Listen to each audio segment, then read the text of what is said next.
Ce n'est pas moi qui devais faire cette présentation à l'origine, c'est le professeur Hurtel qui se trouve a été désigné jury de concours de PH toute la semaine et je suis sûre qu'il aurait préféré être avec vous dans votre belle Normandie plutôt qu'à Rungis pendant une semaine. Du coup, il m'a donné son diaporama. C'est pas très facile de vous présenter une présentation que je n'ai pas faite moi. Du coup, j'ai des antisèches, ne m'en voulez pas. Je vous demande la plus grande magnanimité. Déjà, moi je suis psychiatre du sujet âgé depuis très peu de temps. En fait, ça fait 25 ans que je fais de la psychiatrie, mais pendant 20 ans, j'ai fait de la psychiatrie de secteur. Et il y a 5 ans, le professeur Limousin, à l'occasion d'un départ, m'a demandé si ça m'intéressait de reprendre la responsabilité de cette unité fonctionnelle. Ça faisait 20 ans donc que je faisais de l'unité fermée avec les certificats, les saisines, le JLD, les notifications, les isolements. Et je me suis dit qu'il était peut-être temps de passer à autre chose. Je ne savais pas que ça allait être une rencontre aussi importante pour moi et j'espère que je vais avoir l'occasion de vous communiquer l'intérêt que suscite pour moi cette surspécialisation de la psychiatrie du sujet âgé. Alors, c'est un diaporama qui n'est pas très sexy. Si j'avais eu le choix, je vous aurais parlé complètement d'autre chose. Mais on m'a demandé de vous parler de l'intérêt de cette surspécialisation, de la structuration de l'offre de soins. J'ai essayé de m'approprier le diaporama et de vous mettre un peu plus de clinique que de données de santé publique qui ne sont pas, pour moi, très passionnantes. Donc l'idée est de vous démontrer l'intérêt de cette spécialisation. Donc vous faites tous le constat de la prévalence élevée des troubles psychiatriques inauguraux ou non chez les sujets âgés, probablement en lien avec le vieillissement cérébral, les modifications cérébrales, neuroanatomiques, neurobiologiques, neuroendocriniennes, qui expliquent probablement l'extériorisation de troubles cliniques nouveaux, notamment dépressifs. Donc le vieillissement de la population a pour conséquence l'émergence d'une morbidité psychiatrique fréquente. Et il ne faut pas oublier non plus les particularités cliniques spécifiques à cette tranche d'âge qui nécessitent d'adapter l'offre de soins. Donc parmi les pathologies qu'on va rencontrer chez le sujet âgé, la dépression, c'est vraiment la pathologie qu'on va voir le plus. Et la plus grave aussi en termes de morbimortalité. Donc vous savez qu'on parle de late onset au-dessus de 60 ans et on parle de later late onset au-dessus de 75 ans. On pense que ces épisodes dépressifs sont en plus sous-diagnostiqués avec un dépistage insuffisant qui est lié au fait qu'on a beaucoup d'idées reçues autour du fait que c'est normal d'être triste quand on vieillit. Et puis aussi parce que beaucoup de symptômes de la dépression, qui sont l'asthénie, la perte de poids, les troubles du sommeil, sont assez peu spécifiques chez un sujet âgé et ne font pas forcément penser à une hypothèse dépressive. En plus, les épisodes chez le sujet âgé sont volontiers plus atypiques, avec des formes confusionnelles, délirantes, mixtes, avec des symptômes parfois un peu inhabituels, la glossodynie, la frilosité, ce qui fait qu'on peut passer à côté, alors que vous voyez que la prévalence, notamment en institution de la dépression, elle peut atteindre jusqu'à 40%. Le suicide, alors évidemment c'est lié à la dépression. En France, 1/3 des suicidés sont âgés de plus de 65 ans. On sait que plus on vieillit, plus le ratio suicide accompli sur tentative de suicide se rapproche de 1. Après 65 ans, ce rapport passe à 1 sur 2 pour les hommes et 1 sur 3 pour les femmes, avec un risque maximal chez les hommes âgés de plus de 65 ans. On connaît tous les facteurs de risque, évidemment, la dépression, le fait d'avoir verbalisé des idées suicidaires, les antécédents de tentatives de suicide. Et chez le sujet âgé, on va retrouver certains facteurs précipitants, facilitateurs du passage à l'acte, qui peuvent être un veuvage, la perte d'un animal domestique, des soucis financiers, un déménagement, comme parfois une entrée en institution, des problèmes de voisinage, un déclin cognitif, un déficit sensoriel, le diagnostic, l'annonce diagnostique d'une maladie grave. L'autre enjeu, c'est la prescription des psychotropes chez le sujet âgé. Et le risque est 2 fois plus élevé que chez le sujet plus jeune. Ces risques sont associés probablement à des modifications physiologiques qui influencent la pharmacocinétique, la fonction rénale, la diminution des protéines plasmatiques de transport et surtout la polymédication. À partir de 5 médicaments, on parle de polymédication. Or, on sait que 50% des sujets de plus de 65 ans en consomment en général autour de 6, avec évidemment les risques d'interaction pharmacocinétique au niveau des cytochromes. Donc les risques en lien avec les prescriptions de psychotropes, ça peut être des risques en lien avec des intoxications aiguës ou des risques aussi en lien avec des sevrages un peu brutaux. En tout cas, voilà, ces événements tragiques autour de la iatrogénie devraient évidemment être évitables et il faut, quand on est psychiatre du sujet âgé, penser à supprimer des médicaments parfois plutôt que penser à en rajouter un de plus. Donc on fait le constat que la proportion de sujets âgés ne cesse de croître au sein des files actives de patients suivis par les dispositifs de soins psychiatriques. Donc, en France, il y a la circulaire DHOS, mais il y a eu aussi au préalable le plan de santé mentale de 2011-2015 qui stipule que l'organisation d'une psychiatrie spécifique du sujet âgé est vraiment un enjeu majeur de santé publique pour les années à venir au regard de l'augmentation des besoins, avec notamment, là on est en plein dans le papy boom. Donc l'offre de soins en psychiatrie, je vais vous le montrer, c'est particulièrement développé et structuré depuis quelques années dans notre DMU sous l'impulsion du professeur Limousin. Donc, quelles sont les sources de financement? Donc, certaines commissions, comme la Commission nationale de psychiatrie, les assises de santé mentale, ont permis de débloquer des moyens, notamment pour le développement des équipes mobiles. Et évidemment, le rôle des ARS est très important pour, là aussi, créer notamment des lits d'hospitalisation dédiés ou créer des centres ressources régionaux. Donc, idéalement, il faudrait qu'il y en ait dans chaque région. Alors, quels sont les obstacles qui ont été identifiés au développement de cette offre de soins? Déjà, la lisibilité, puisqu'effectivement, pour certaines personnes, entre gérontopsychiatrie ou psychogériatrie, on ne sait pas ce que ça veut dire. Donc, globalement, les gérontopsychiatres, c'est moi. Les psychogériatres, ce sont les gériatres qui se sont un peu formés à la prise en charge des symptômes psychocomportementaux, notamment dans la démence. Nous, on a décidé de lever cette ambiguïté en parlant de psychiatrie de la personne âgée.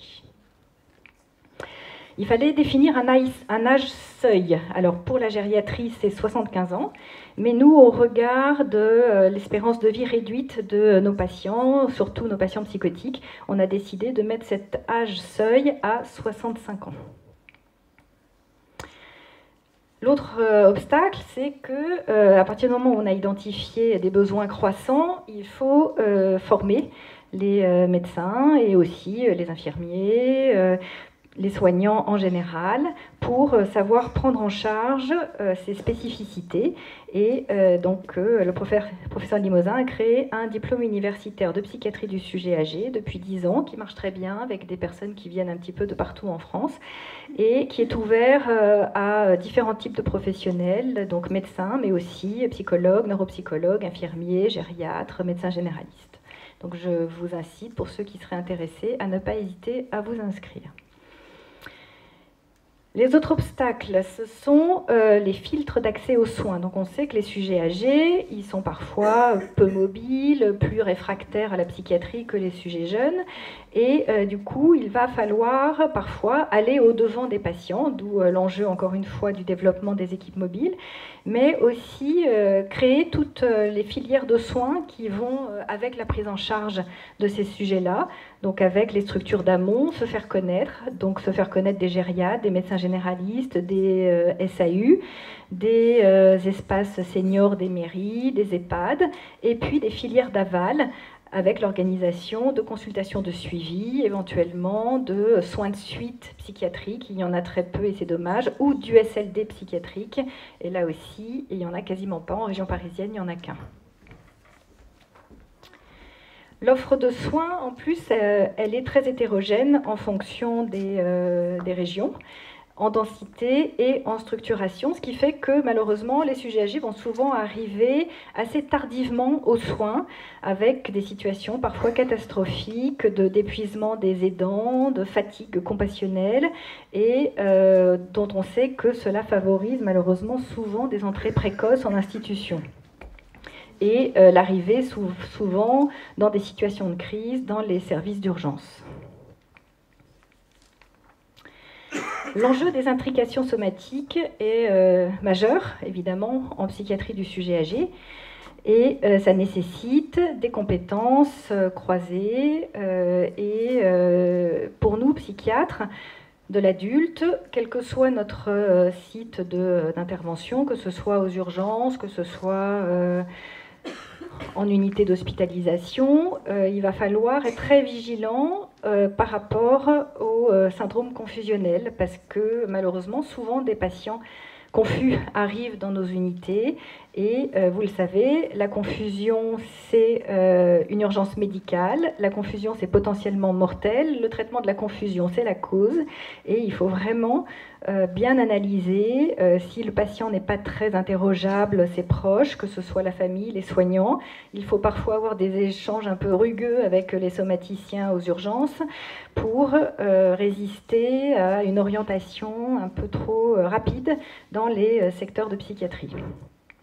Donc les risques de confusion, ils sont évidemment plus importants chez les sujets âgés, qui sont polypathologiques, qui sont polymédiqués et qui sont parfois déments. Or, la démence est un facteur de risque supplémentaire de confusion, puisque malheureusement, un dément peut être confus. Les causes de confusion à côté desquelles il ne faut pas passer, c'est le fécalome, la rétention aiguë d'urine et les causes médicamenteuses, on en a déjà parlé. Donc, clarifier, structurer, rendre lisible l'offre de soins. Donc, vous savez qu'il y a une structuration en niveaux, avec le niveau 1 qui est un niveau de proximité, le 2 qui est territorial et le 3 qui est régional. Donc, le niveau 1, on va avoir beaucoup d'interlocuteurs, des clics, qui sont donc des centres locaux d'information et de coordination, des MAIA, qui sont donc des maisons pour l'autonomie et l'intégration des malades d'Alzheimer, les espaces seniors des mairies, qui vont souvent nous signaler des situations pour lesquelles il faut intervenir. J'ai oublié évidemment le médecin généraliste, tous les intervenants donc, du champ médico-social et évidemment le CMP où idéalement il faudrait qu'il y ait un ou deux médecins référents qui prennent particulièrement en charge les sujets âgés et qui soient formés à cette prise en charge. Les équipes mobiles, donc encore une fois, ces patients-là vont être un peu plus réfractaires à l'idée de la psychiatrie, souvent vont avoir du mal à accepter l'idée qu'ils sont déprimés, puisque le tableau dépressif sont parfois moins marqués par une tristesse ou une souffrance morale, et avec parfois des tableaux qui sont plus marqués par l'apathie, avec des plaintes hypocondriaques, avec parfois des demandes des exigences de contenance médicale, mais un refus obstiné de voir des psychiatres. Donc dans ces situations-là, on est bien content d'avoir des équipes qui se déplacent au domicile. Par exemple, notre équipe mobile à nous dessert 15 communes du 92 Sud, ce qui correspond en fait à 7 secteurs différents. Donc ce sont souvent des équipes qui sont intersectorielles et qui du coup on voit des patients qui dépendent en fait de 3 hôpitaux différents, Corentin-Selton, Erasme ou Paul Guiraud. Les lits d'hospitalisation dédiés, donc là, il serait recommandé qu'il y ait 15 lits par département, qui sont donc des lits intersectoriels, qui puissent accueillir spécifiquement cette population de patients âgés. Encore une fois, l'intérêt de ces 15 lits dédiés, c'est d'avoir des équipes qui soient formées à tous les risques, qui sont en lien avec l'âge, donc les risques de chute, de sédation, de fausse route, de confusion, de constipation, de rétention d'urine, d'hypotension orthostatique, de suicide, de dénutrition, de dyskinésie, de déséquilibre du diabète et de risques cardiovasculaires ou cérébrovasculaires. Les hôpitaux de jour. Alors, c'est une offre de soins qui n'est pas encore développée chez nous, mais on y travaille. L'idée, c'est de pouvoir proposer une alternative à l'hospitalisation pour certains patients On sait que c'est toujours mieux quand on ne sort pas un patient âgé de son domicile. Ou alors, ça peut avoir comme intérêt de limiter la durée de l'hospitalisation en proposant ensuite des prises en charge ambulatoires, où on pourrait proposer beaucoup de prises en charge qui vont aider à l'amélioration des patients, surtout dans la dépression, où on sait que les médicaments ont quand même un effet un peu plus modeste que chez les sujets jeunes, et où le fait d'associer de la remédiation cognitive pour travailler sur les troubles dits exécutifs résiduels ou les approches cognitivo-comportementales qui permettent de travailler sur les symptômes anxieux, sur l'orientation vers la résolution de problèmes, associés aux médicaments, c'est ce qui marche mieux. Il y a aussi des programmes d'ergothérapie qui sont développés autour de l'idée de l'engagement. Donc ce sont souvent des ergothérapeutes qui font ces programmes-là. C'est surtout développé dans la démence. Mais l'idée, c'est vraiment de personnaliser la prise en charge du patient avec des interventions qui sont ciblées sur les centres d'intérêt et dans l'idée du maintien des compétences et des habitudes. La psychoéducation, évidemment, est importante. Elle est importante pour le patient, elle est importante pour la famille aussi. L'idée, c'est de réduire la charge psychologique, de communiquer sur les connaissances dans un cadre thérapeutique. Ça permet d'avancer, ça permet de développer des stratégies de surmontement, ça permet de dépasser le processus destructeur de la maladie, ça permet de développer l'empathie, l'impression de compétence par rapport aux symptômes, et ça procure un soulagement émotionnel. Les centres ressources, donc on passe au niveau 3, régional, et on va détailler un petit peu l'intérêt de cette offre de soins. Donc je vais être bien placée pour vous en parler, puisque c'est moi qui m'en occupe. Donc le centre ressources de psychiatrie du sujet âgé, vous voyez, j'ai la chance de travailler avec une équipe pluridisciplinaire assez étoffée. Ça permet d'échanger des regards croisés, ce qui est très utile devant nos modèles biopsychosociaux des pathologies psychiatriques du sujet âgé, où chacun apporte son éclairage.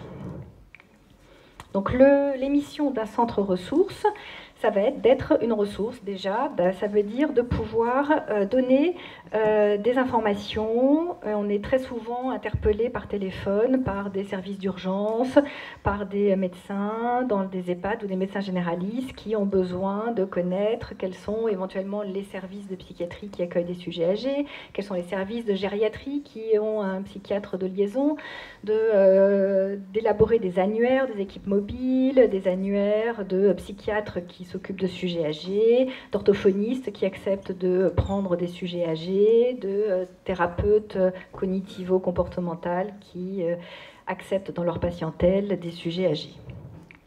Évidemment, les missions cliniques, on va en parler, et les autres missions, on va les détailler aussi. Donc la mission de formation, donc c'est ce qu'on a à cœur de faire au centre ressources, avec, donc, je vous ai dit, le diplôme universitaire, mais aussi un séminaire pour les internes DES. On anime des journées des équipes mobiles, des journées du CRR, où on accueille tout le monde autour de thématiques que je ne vais pas vous lister. Et notre collaboration à l'EPA. La recherche, donc c'est le volet dont s'occupe normalement le docteur Heurtel. Donc il s'occupe lui surtout de thématiques d'épidémiologie. Vous m'en voudrez pas, supprimé les diapos où il parlait des résultats de ses recherches. Non pas qu'elles ne m'intéressent pas, mais c'est compliqué d'analyser les résultats d'un autre.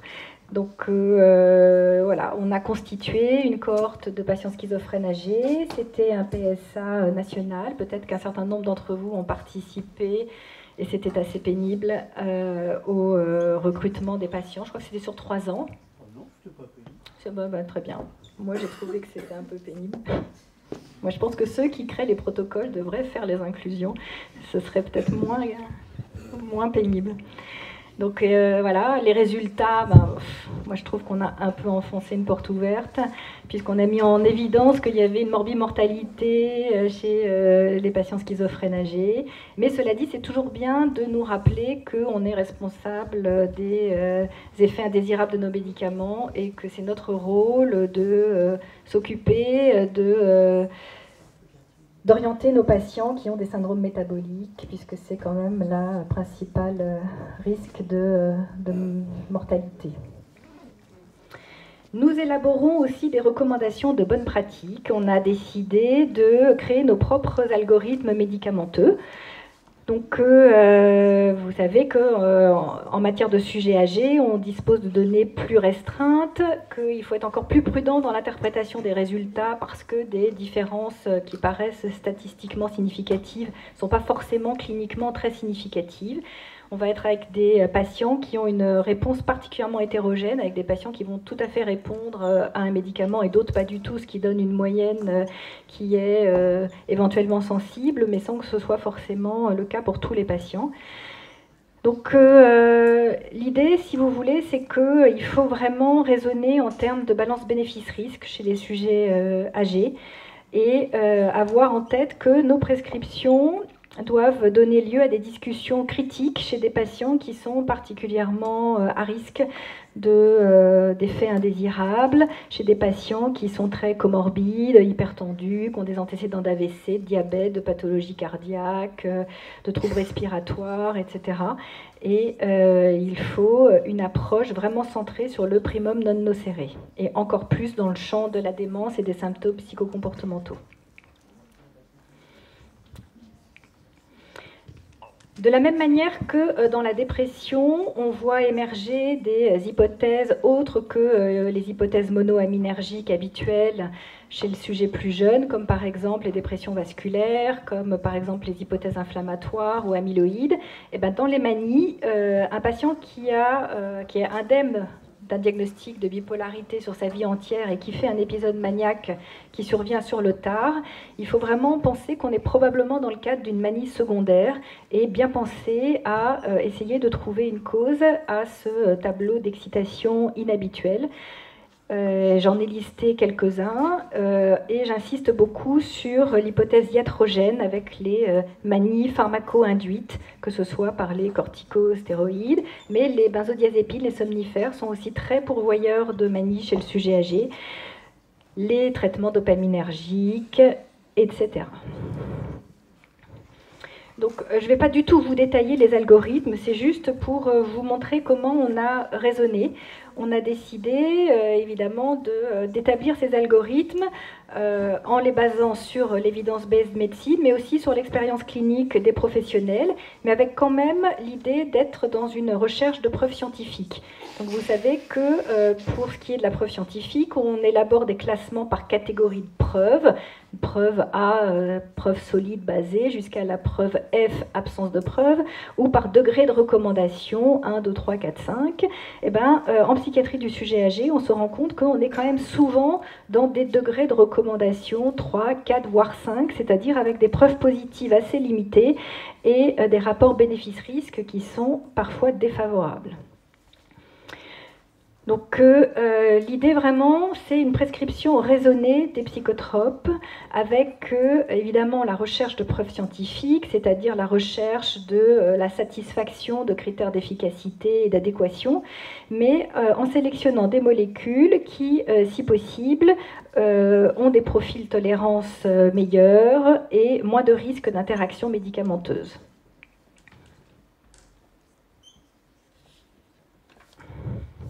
J'hésite. Parce qu'on a fait un algorithme très terre-à-terre, mais c'est pratico-pratique et c'est important. La gestion de la constipation chez le sujet âgé, parce que ça peut nous amener à des situations compliquées. Et donc, mon équipe a trouvé un acronyme que je trouve très joli, qui s'appelle PROUT.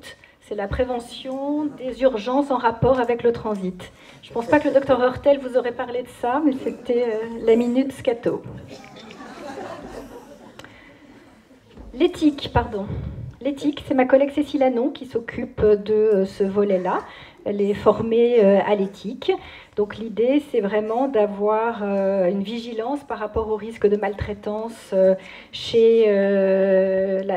dans les équipes, malheureusement, qui s'occupent de sujets âgés, en institution. On connaît tous le manque de personnel chronique. On connaît tous certains comportements de patients âgés, déments, qui peuvent être très épuisants pour les équipes. On va avoir, vous savez, les appels incessants, les poursuites comme son nombre du soignant, les fixations sur les parents. Et c'est des choses, si elles ne sont pas comprises comme étant des symptômes, peuvent malheureusement entraîner des situations de maltraitance. Donc l'idée, c'est vraiment de former les équipes, et je crois que malheureusement, c'est insuffisamment fait. L'idée, c'est qu'ils aient quand même en leur possession quelques petites techniques comportementales qui sont toutes simples, hein, qui sont parfois de savoir ignorer un comportement inadapté s'il n'est pas dangereux ou plus gênant que ça. Savoir gérer une agitation en essayant d'isoler le patient, lui parler de voix calme, lui poser des questions fermées, éviter les distracteurs. Donc toutes ces choses-là qui doivent être enseignées. L'idée du feedback aussi. Alors évidemment, on ne peut pas faire un feedback au patient juste au moment où il est très agité, mais à un moment où il est un peu plus accessible, pouvoir quand même lui dire qu'il a eu un comportement inapproprié. Donc qu'est-ce qu'on voit au centre ressources? On voit des dépressions résistantes, on voit des patients déments avec des symptômes psychocomportementaux, on voit des tags résistants. Donc encore une fois, l'idée, par exemple, devant une dépression résistante, c'est de se questionner sur les causes. Est-ce que c'est parce qu'on s'est trompé de diagnostic? Ça peut arriver. Est-ce que c'est parce qu'on a négligé une comorbidité qui peut être une comorbidité anxieuse, des troubles du sommeil, des troubles sensoriels, des douleurs non soulagées? Est-ce que, en fait, la résistance est liée au fait que cette dépression de survenue tardif est en fait prodromique d'une entrée dans la démence avec du coup des intrications neuropsychiatriques qui expliquent une part de la résistance? Est-ce que c'est parce que le traitement a été mal conduit? Et c'est souvent ça, pas parce que le choix des molécules était mauvais, mais parce qu'un sujet âgé répond beaucoup plus lentement aux antidépresseurs. Et on se rend compte souvent qu'on nous adresse des patients qui ont eu déjà, en l'espace de 6 mois, 4 ou 5 molécules, et que finalement on n'a jamais laissé aux molécules le temps d'agir, puisque le délai de réponse peut être plutôt autour de 6 à 8 semaines. Donc il faut tenir bon parfois, même si ça paraît long aux patients et même si ça nous paraît à nous aussi assez long. L'idée du dosage des psychotropes, je ne sais plus si j'ai fait une diapo ou pas. En tout cas, on s'aide beaucoup du dosage, beaucoup plus qu'en psychiatrie de l'adulte. Ça nous guide pour éviter de surdoser inutilement et ça permet aussi parfois de dépister des mauvaises observances ou des interactions médicamenteuses qu'on n'avait pas vu venir. Donc, les patients qu'on voit au centre ressources, on leur demande en général de faire une IRM. Je vous ai mis la façon dont il faut libeller l'ordonnance pour que vous demandiez exactement au radiologue les choses que vous recherchez particulièrement. Donc on s'intéresse au score FASECAS. Donc vous voyez là, plus on descend et plus les plages blanches sont importantes. Ça s'accompagne souvent d'un élargissement des ventricules. Et donc la charge vasculaire du cerveau de nos patients est une donnée importante parce que, notamment dans la démence, vous savez qu'il y a quand même un risque de surmortalité cérébro-vasculaire qui est important. Je crois que c'est multiplié par 3. Et dans certaines situations, il faut parfois s'abstenir de prescrire un antipsychotique s'il y a des alternatives éventuelles. Le score Sheltins, donc c'est l'atrophicité des hippocampes. Et donc vous voyez, les hippocampes, ils sont là, donc là il y a du gris, c'est un peu trophique et on voit assez peu le sillon. Et puis plus on descend et plus on voit que le sillon est important et qu'il n'y a plus beaucoup d'hippocampes. Pourquoi est-ce qu'on s'intéresse à l'hippocampe? Il y a beaucoup de données de la littérature chez les patients qui ont fait des dépressions récurrentes qui laissent entendre que les hippocampes sont un peu des marqueurs ou des compteurs de la dépression. Donc plus on a fait des épisodes dépressifs nombreux dans sa vie, et plus il y a un risque d'atrophie des hippocampes. Donc ça ne veut pas forcément dire qu'il y a une maladie d'Alzheimer associée, mais c'est quand même, quand les hippocampes sont bien trophiques, plutôt un élément de bon pronostic et de bonne réponse au traitement antidépresseur. On demande des bilans biologiques, dans l'idée évidemment de dépister des dénutritions, des carences vitaminiques et éventuellement des causes curables de démence. Ah oui, elle est là-bas diapo pour les dosages des psychotropes. Donc voilà, je vous ai déjà tout dit. N'hésitez pas à demander des dosages plasmatiques, des molécules, à peu près tout se dose et c'est quand même des informations importantes. Nos neuropsychologues font des bilans neuropsychologiques, évidemment. Ils vont évaluer les fonctions exécutives, la vitesse de traitement de l'information, la mémoire épisodique, le langage. Donc c'est un bilan assez standard.